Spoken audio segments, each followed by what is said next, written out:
ওয়াকারের পথ বালক আর ডিজিএফআই হাদির ঘটনা নিয়ে একদম প্রথম থেকে উদ্দেশ্যমূলকভাবে মিথ্যাচার করতেছে।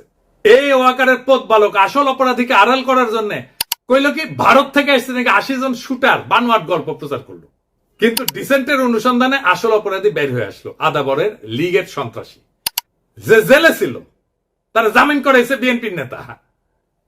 তারপরে কি হলো, ঘটনার ঠিক পরের দিন সে অপরাধীর অবস্থান সম্পর্কে ভুয়া ডাহা মিথ্যার তথ্য ছড়ায় যে অপরাধীরা 12 ডিসেম্বর শুক্রবার সন্ধ্যায় ভারতের গুয়াহাটি পৌঁছে গেছে। অথচ আবার সে নাকি এটা আবার হোয়াটসঅ্যাপ ইন্টারসেপ্ট করে পাইছে।